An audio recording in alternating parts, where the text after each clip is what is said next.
Hi everyone, Aaron here for Zollotech, and we have a lot to talk about this week with iOS 19's redesign, maybe iPhone 17 Ultra's name coming back, and issues with iOS 18.3.2 and more. This is your weekly Apple News update for the week of March 17th, 2025. Now with iOS 18.3.2, it came out last week, patched some security bugs, fixed some other bugs, but it seems it has a different bug. Many people are having issues with iCloud mail delivery. In particular, emails are not pushing to the device. Instead, you have to go in and view them manually. So go into the Mail app, refresh, and then they start to come in. I've seen this myself, even on the iOS 18.4 Beta 4 update, I believe, where they're just not coming in properly. So if you're having that issue, I'd love to hear from you in the comments below. And of course, be sure to submit that feedback to Apple if you're having that as well. Now, Apple Carkeys is a great feature. In fact, I've been using it on my latest car.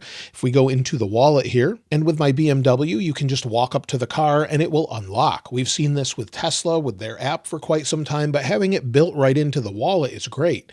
And it looks like Volvo is going to add this with the EX30. So it's starting with that device or that car, and hopefully we'll see that move over to other cars very soon. Now, AirPods look to be the next product that's going to be made in India. It's starting as soon as next month, according to Press Trust of India. While we don't know the specific models, whether it's the AirPods Pro 2, AirPods 4 with noise cancellation, or others, we do know that they'll be manufacturing them and then shipping them to other countries. So we're seeing this more and more as Apple diversifies around the world and moves products all over the place. With Apple's latest base iPad A16, it starts with 128 gigs of storage. You can now edit with Final Cut Pro for the first time. It wasn't available on other iPads, but it's available on this device, which is a bit odd since it doesn't have Apple Intelligence. 8 gigs of RAM is required for Apple Intelligence, but not a major video editor that can edit 4K video. That's a little odd to me, but either way, you can edit on it if you want to now. Now, we've all heard by now that Apple has delayed the major Siri with context feature it promised at WWDC25 with Apple Intelligence last year. Mark Gurman has said that Apple's top Siri executive called the AI delays embarrassing and ugly in a meeting, while saying a decision to promote features before they were ready worsened the situation. Still, he praised the team and vowed to make Siri the world's greatest assistant. But we'll have to wait and see if that actually happens. After the announcement by Apple the other day of Siri's Apple Intelligence features, Ming-Chi Kuo has said Tim Cook should personally address the issue publicly. I think they did with the overall memo, but at this point I don't know that it needs a public statement, as everyone knows it's a delay, there's disappointments, and apparently we're going to see some major changes very soon. Kuo also said that Apple is aware that Apple Intelligence is not exciting enough or underwhelming and is not driving iPhone sales. I definitely believe that's true. We have some nice new animations with Siri, we have some writing tools and a few other things, but in my opinion, things such as Image Playground is just sort of a joke at this point. It can't do a third of what others can do, so we can't have anything real, we have cartoony images, and it's nice for some things, but it's really nothing compared to what we have from other developers. So at this point, they definitely have some work to do. So we've seen that this lately is not really driving sales, and people are just wanting new iPhone features rather than Apple Intelligence. If we go over to the App Store, there's a new app that Apple released called Maps Surveyor, but it's only available with a direct link. It's not meant for the general public to use, and if you install it, you can't do a whole lot with it. However, it's for improving maps, and you can see it says Surveyor helps Apple improve maps by collecting data such as images of street signs and other roadside details while on an assigned route. So it's for those making Apple Maps better, and this is great to see as Apple Maps in the area I live works just as well as Google Maps as far as traffic and overall routes and different things like that. So you could use either or, and it's great to see them making it better. I'll link it in the description though if you'd like to check it out. Now, as far as weekly Apple deals, there's quite a few this week. On the newest iPad A16 down to $339. Also AirPods Pro 2 are $199. iPad Air, the last generation, is down to $557, and there's quite a few on Macs and more. I'll link them in the description below if you'd like to check them out. As far as releases this week, well, we already had iOS 18.4 Beta 4. Next week, we could expect iOS 18.4 Beta 5 or iOS 18.4 RC, or release candidate. That means we're getting very close to a public release, and Apple said it would release in April. So at this point, we could see it as soon as April 1st or maybe April 7th. We don't know how many more betas there will be. Lately, Apple has had a few with Build numbers ending in the letter A. We got that yesterday with beta 4. We could see that with beta 5 and then an RC maybe on the 31st. Either way, we'll know as soon as next week as far as that goes. Also, WWDC 2025 could be announced as soon as next week. Typically, Apple announces it in late March and then tells us when it will be in June. I would expect it on June 9th, and that's where we'll see iOS 19, macOS 16, watchOS 12, and all of the other updates as well. So those are the things I'm looking forward to. And of course, iOS 18.5 is in the works, according to Mac Rumors, and we could see that usually around the week or after we get the iOS 18.4 public release. Now, as far as iOS 19, it's actually getting a redesign this year. Many have rumored this for years, but Mark Gurman didn't really say that in the past, and now has been spot on about iOS in general, as far as release dates or upcoming versions. iOS 19 is said to be a redesign and re-architecture of how things are done across iOS. It's said to have a redesign inspired by visionOS along with new icons, app designs, and a rethinking about how we use our phones. Mark Gurman has said that Apple executives recently said, despite the risks involved in major interface changes, top Apple executives have said that they're confident that users will love the new look and feel. So it looks like we're going to get something pretty major here that changes the way we use our iPhone since it's felt stale for quite some time. Now, not only do I believe we need major stability updates, but iOS has been inconsistent and frustrating in some of its design lately. I really just hope iOS 19 is not based on what Apple did with the Photos app, as that would make a lot of people pretty upset. I think some people just don't like change in general, but if they do something similar to Photos, I think there'll be a lot of backlash. But if they do something different, brilliant like their animations lately, we could see a great update. One feature we know for sure that's coming to iOS 19, though, is RCS messaging with the new 3.0 specification. This will add things such as end-to-end encryption and a few other features such as inline replies, the ability to edit messages or unsend them, and tap-back features supporting many of the same features that iMessage has with the new 3.0 specification. So that was recently released, and Apple is sort of joining in on that, and hopefully we see that carry across many different devices, whether it be this Oppo Find N5 or something else. So hopefully we'll see everyone adopt that and we'll have similar experiences across all devices. Now, if they just make the overall messages blue, if it's end-to-end encrypted, that would be great.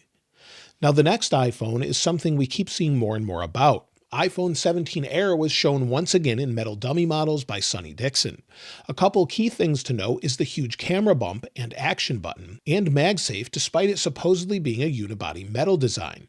They're said to have a unibody design similar to what we had with previous iPhones, so that reminds me of what we had with the iPhone 5C and iPhone 5 or 5S, where we have a unibody design with a couple glass pieces in the top and bottom, and then glass on the front. But it's one design overall, which adds to rigidity, strength, and would allow something for as thin as an iPhone Air. So that's something we could see very soon. Mark Gurman over the weekend also said he expects the iPhone Air to start at $899. So that's great news. It basically will replace the Plus model. Apple has also been working to bring Face ID, but under the display, getting rid of the dynamic island. Some have said it could come as soon as this year, maybe with the iPhone 17 Air, or Ross Young has said it could be delayed to 2026. Mark Gurman over the weekend also reiterated what Ross Young said in that it could be as late as 2026 or 2027. At this point, we could see Apple eliminate the dynamic island and have an all-screen iPhone, or maybe just a cutout for the camera. But either way, I know some people love the dynamic island, but they could just do that in software. Either way, I would love to see an all-screen iPhone. Mark Gurman also said that the iPhone 17 Air was originally a step toward a slimmer iPhone without USB-C ports. Many have speculated for some time that Apple would completely eliminate ports and just go to maybe using the MagSafe connection as a data connection as well. So this seems like something Apple recently decided against with the iPhone 17 Air, but it could be something we see in the near future. When it comes to the iPhone 17 Pro, a recent post from the Naver blog from user YUEX1122 has said that Apple is referring to the iPhone 17 Pro Max as the iPhone Ultra. So we've heard this name before, and maybe we'll see it this September, or maybe in a future phone with the folding phone or something else. But what do you think of them naming it Ultra? I think that's too close to Samsung, but maybe we'll see it either way. The iPhone 17 Pro is once again rumored to have 12 gigs of RAM and a 48 megapixel rear camera, and all all the iPhone 17s are expected to get a camera update this year with a front camera up to 24 megapixels. So we could finally see them bump that up to 24 megapixels. Maybe that will give us 2x zoom options that look better, maybe an ultra wide option. Maybe we'll have an all-in-one camera where we can zoom way out. We'll have to wait and see what they do with that, though. Now this year with the iPhone 16e, Apple introduced its first C1 modem. This replaced the Qualcomm modem, and it looks like Apple's planning to iterate on this year after year. So the C2 modem would be in next year's iPhone 18 models. So the 17 models would all get the C1, then C2 would be in the 18 series, and maybe we'll see that year over year. We're also expecting Apple to bring its own Wi-Fi chips in this year's iPhone 17 models. So hopefully we see some major improvements with power. We saw that with the 16e. Hopefully the Wi-Fi chip does the same. We also keep hearing that Apple's working on folding devices. Analyst Jeff Pu this week said that 2 foldable devices will enter production in 2026. One of them is said to be a phone, and one looks more like an iPad or something like a large Mac. This would be expected around September or the end of 2026 as a Mac foldable. Analyst Jeff Pu also said that it would likely run macOS, which would make it a touchscreen Mac if correct. So that's something I'm not so sure about, whether it'll be an iPad with iPadOS or a touchscreen Mac. Apple's also working on a new unknown display. We've been expecting a new Studio display with 120 Hz, but we haven't heard much about a Pro Display XDR replacement. Mark Gurman in his Power On newsletter has said that Apple is working on a previously unknown monitor, but few details other than its codename of J527 are known at this point. So at this point, we're just waiting for some upgraded monitors with ProMotion displays. Hopefully Apple just adds ProMotion to everything very soon. We've also been hearing a lot about the HomePad. Many are calling it HomePad, and the upcoming HomePod device with a display has been delayed, according to Ming-Chi Kuo, until after WWDC 2025. Originally, it was planned to launch around the new devices with the new MacBook Air and iPads. However, it looks like they've delayed it due to the Siri delay. So they'll probably get rid of that Siri enhancement and then just bring it as a home device to control your different devices around the home. So it looks like it's still something we'll see this year, but it may be a little bit later. And so that's everything this week with all of the news about the latest updates with iOS 19, iPhone 17, folding phones or folding Macs in the future. And I'd love to know what you're looking most forward to in the comments below. I'm always looking most forward to software, as the hardware is generally going to be the same. We've seen that with the maturity of MacBooks and more in the past, and I would expect that to be the same with the iPhone. We'll have that new camera tray and a few changes internally, but the overall experience is what we want to change. So let me know what you're looking most forward to in the comments below.